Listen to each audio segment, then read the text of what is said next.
Di tengah gencarnya pemerintah melaksanakan vaksinasi COVID-19, masih banyak masyarakat yang dengan sengaja tidak mengenakan masker, salah satunya di wilayah Pasar Nangka Bungur, Jakarta Pusat. Dari hasil razia petugas mendapati 45 pelanggar yang langsung dikenakan sanksi. Petugas Satuan Polisi Pamong Praja memberhentikan sejumlah pengendara yang tidak mematuhi protokol kesehatan di Pasar Nangka Bungur, Jakarta Pusat.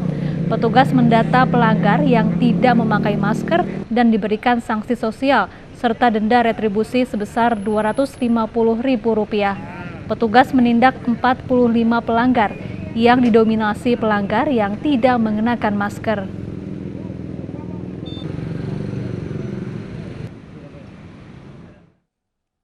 Wakil Presiden Ma'ruf Amin tinjau vaksinasi COVID-19 tahap pertama untuk atlet nasional. Pemerintah sediakan 5.000 dosis vaksin untuk para atlet.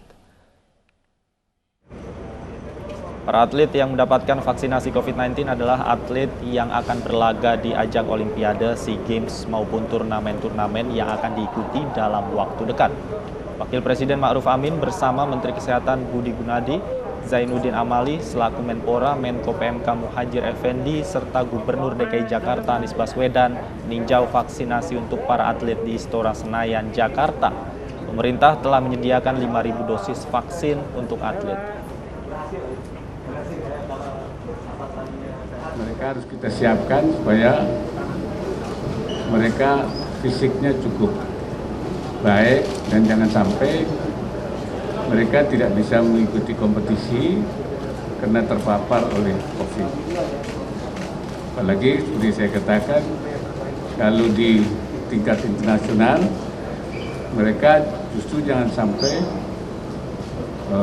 tidak bisa mengikuti event-event internasional karena akan membawa nama baik bangsa. Pemirsa, kasus COVID-19 di Indonesia terus bertambah. Hingga siang tadi masih tercatat jumlah penambahan sebanyak 8.232 kasus baru di Indonesia.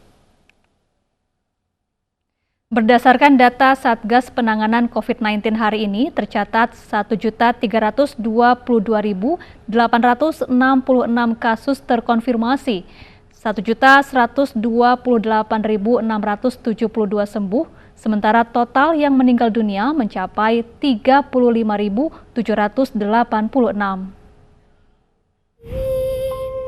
Ibu sedang susah merintih dan berdoa. Pemirsa, seorang pelaku penggelapan motor nyaris dihakimi ratusan warga Desa Nowa, Dompu, Nusa Tenggara Barat. Warga desa emosi dengan pelaku yang melarikan diri. Dan informasi ini sekaligus mengakhiri perjumpaan kita dalam iNews sore hari ini. Mewakili kerabat kerja yang bertugas, saya Davi Pratama. Dan saya Syafaati Suryo. Terima kasih atas kebersamaan Anda dan sampai jumpa.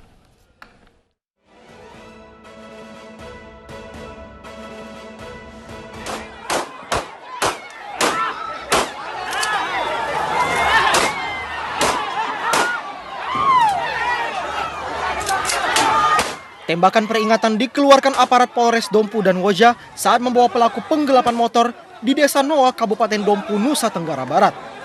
Pelaku nyaris dihakimi warga lantaran tersangkut kasus penggelapan motor. Proses evakuasi pelaku memakan waktu hingga 4 jam. Ini bahwa motor yang dipinjam tersebut digadaikan oleh terduga pelaku sekitar 3 tahun yang lalu. Kemudian korban mengajak pelaku untuk berbicara dan membicarakan terkait permasalahan tersebut. Kemudian mungkin saat berbicara ataupun tidak ditemukan solusi ataupun sehingga memancing emosi dan perhatian warga lain. Kasus penggelapan motor terjadi pada tahun 2019 silam, namun pelaku kerap menghindar saat dimintai pertanggungjawaban oleh korban. Dari Kabupaten Dompu, Nusa Tenggara Barat, Adar Pangeran, iNews melaporkan.